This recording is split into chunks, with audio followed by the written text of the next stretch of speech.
পুবের কলমে আপনাদের সকলকে স্বাগত। সঙ্গে রয়েছি আমি অমৃতা। আমার সঙ্গে রয়েছেন অধ্যাপক মানাজাত আলী বিশ্বাস। শুধু তাই নয়, তার অন্য একটি পরিচয়ও রয়েছে।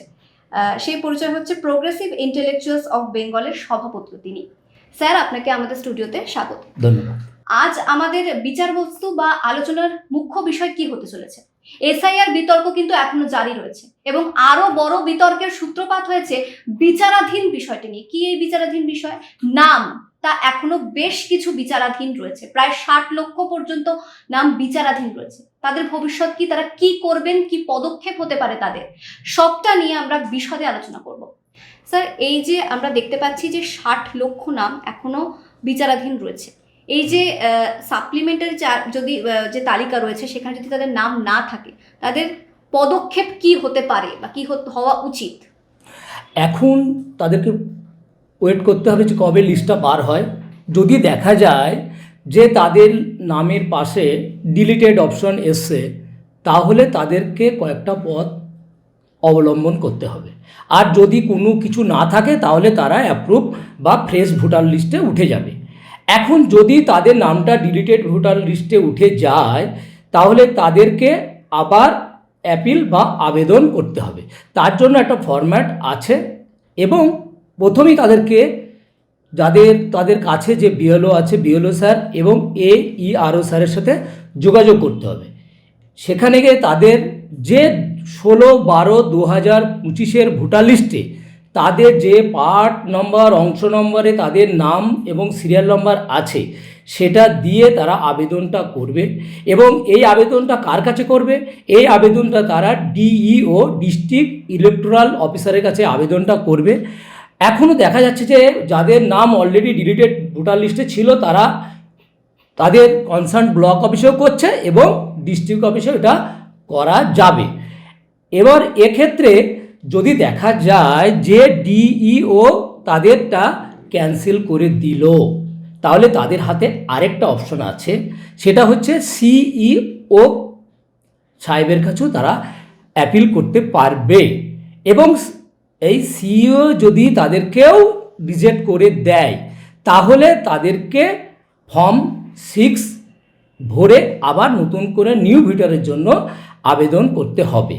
আমি বলবো এই অ্যাপিল করার জন্য দুটো অপশন চালু করেছে, একটা অফলাইন, একটা অনলাইন।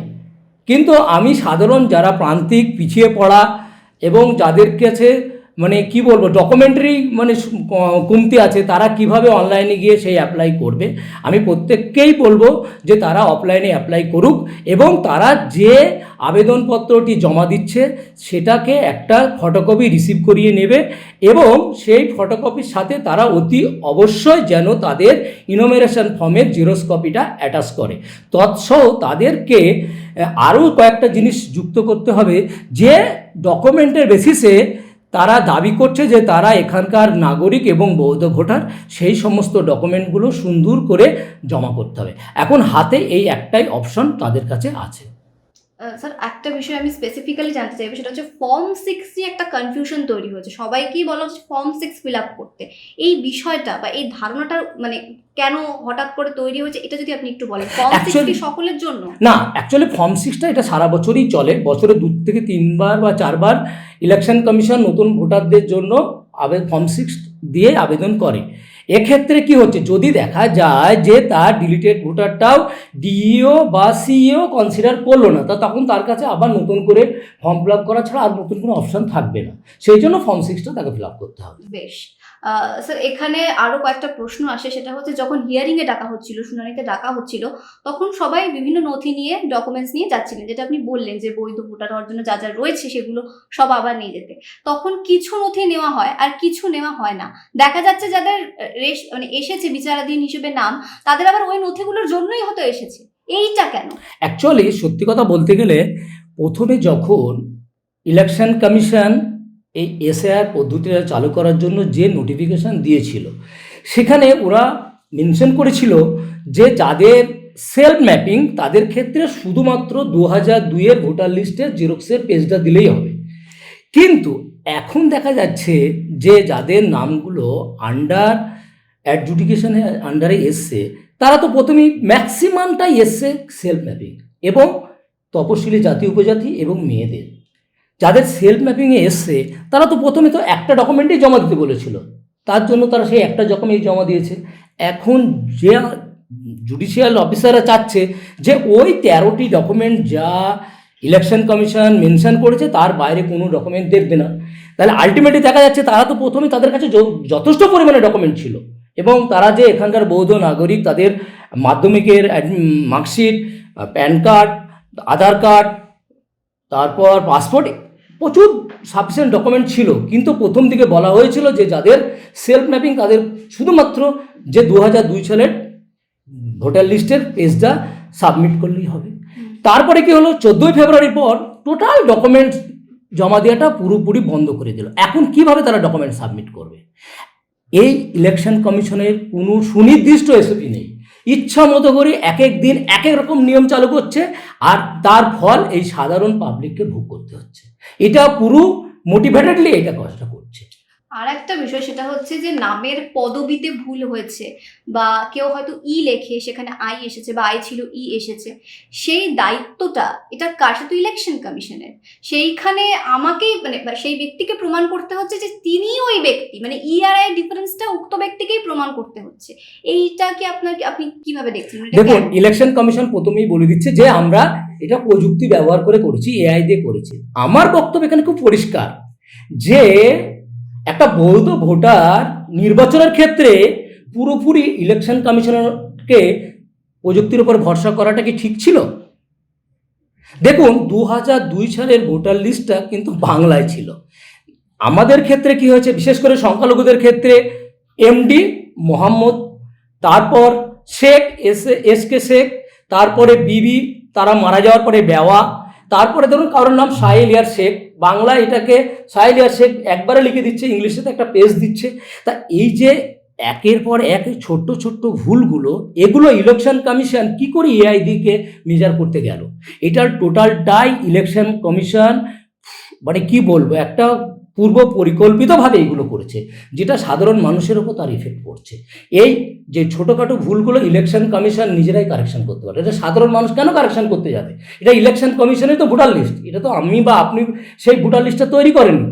অতএব এইটা যদি ইলেকশন কমিশন এই যে যাদের বিচারাধীনের আয়তায় নিয়ে এসছে, কেন নিয়ে আসতে গেল? তারা তো জানে যে এই যে ছোট ছোট ভুলগুলো ইলেকশন কমিশনের 2000 ভোটার লিস্টে ছিল, এবং দেখা যাচ্ছে যে অনেকেই যারা 2002-এর ভোটার লিস্টে যাদের নাম ছিল তারা অনেকেই শিক্ষাগত যোগ্যতা কম, বা তাদের কি তারা মানে অর্ধশিক্ষিত, কিন্তু তাদের জেনারেশনের ছেলেমেয়েরা যখন স্কুল কলেজে পড়ছে তারা বিভিন্ন জায়গায় তাদের ওবিসি সার্টিফিকেট শুরু করে তারা পাসপোর্ট বানাচ্ছে বিদেশে যাবে বলে, আধার কার্ড বানাচ্ছে, প্যান কার্ড বানাচ্ছে, তখন কি করছে? তারা বাবা মায়ের ভোটার লিস্টের নামটা কারেকশন করছে।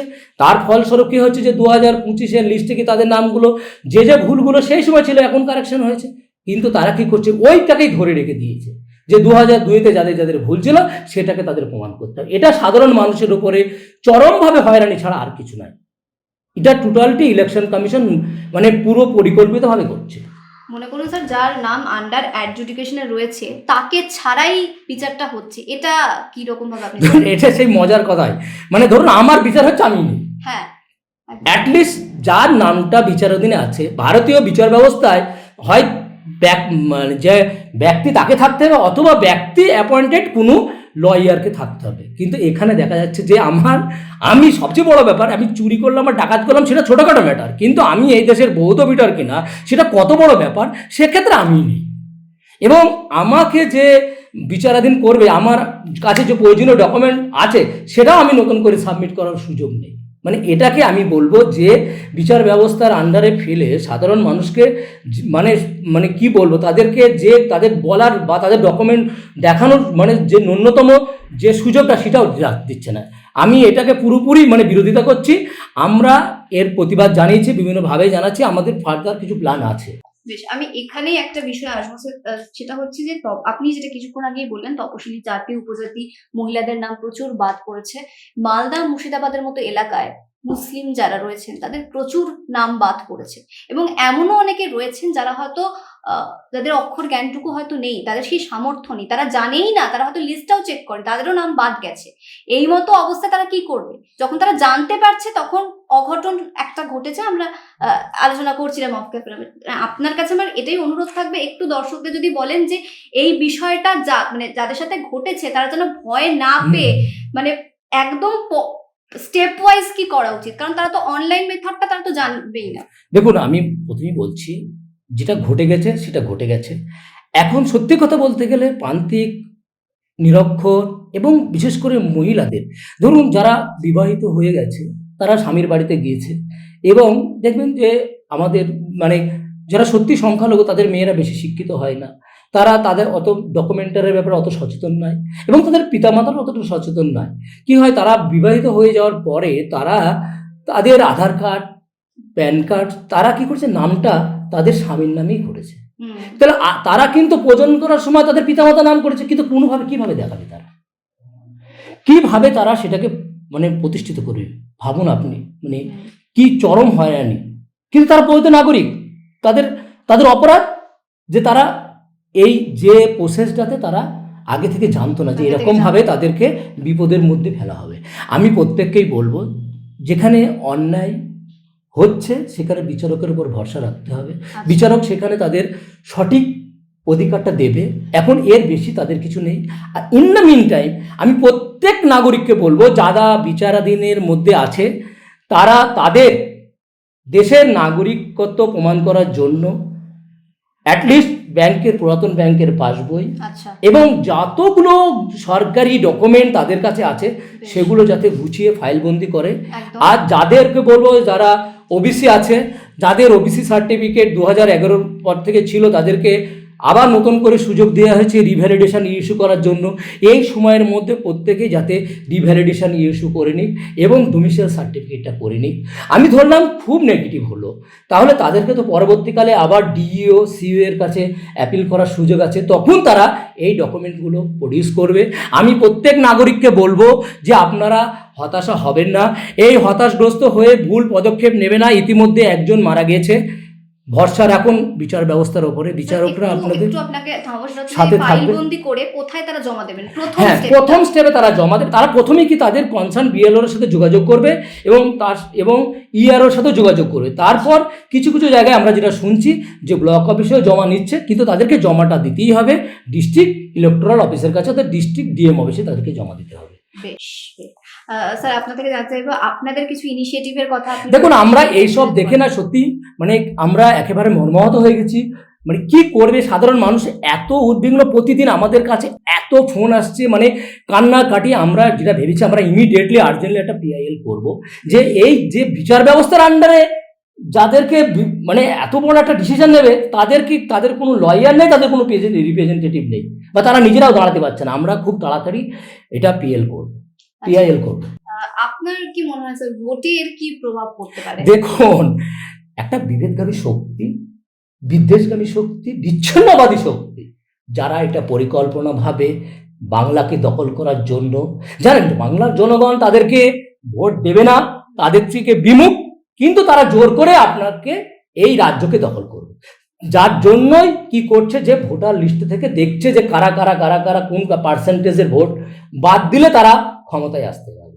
আমি আপনাদের বলছি, আপনাদের মিডিয়ার মাধ্যমে বলছি, সাধারণ মানুষ, সংখ্যাগুরু কি সংখ্যালঘু কি অধিবাসী কি আদিবাসী, তপশিলি উপজাতি, মহিলা, প্রত্যেককে নির্বিশেষে যে বিদেশগামী শক্তিকে একেবারে বাংলা থেকে সমূলে উত্থান, একদম বাংলা থেকে বিতাড়িত করবে, যে উদ্দেশ্যে এটা করেছে, সাধারণ মানুষকে হয়রানি করছে, সাধারণ মানুষের সাথে এই রকম দুর্ব্যবহার করছে, সাধারণ মানুষকে লাইন দিয়েছে, সাধারণ মানুষকে দুশ্চিন্তার মধ্যে পড়েছে, তার জবাব সাধারণ মানুষ। বেশ, এতক্ষণ আমরা আলোচনা করছিলাম এই বিষয়টা নিয়ে, যে যাদের নাম বিচারাধীন রয়েছে তারা কি করবেন। অতএব স্যার যেমনটা বললেন যে ভয় পাওয়ার কোনো বিষয় নেই এর মধ্যে, যেরকমটা উনি বলেছেন যে আমাদের সমস্ত ডকুমেন্টস, মানে যাদের নাম রয়েছেন বিচারাধীনে, সমস্ত ডকুমেন্টস নিয়ে একদমই বিএলওর সাথে যোগাযোগ করে যেরকমটা উনি বলেছেন সেরকম ভাবে যদি করা হয়, তাহলে নিশ্চয়ই একটা সলিউশন বা সমাধান তো নিশ্চয়ই মিলবে। অবশ্যই মিলবে, আমরা আছি একদমই। এবং আমাদের এই অনুষ্ঠানের মূল বিষয় হলো যে আতঙ্কিত হবেন না, একদম ভরসা রেখেই কাজ করতে হবে, ভরসা রেখেই চলতে হবে। ধন্যবাদ সকলকে। ধন্যবাদ।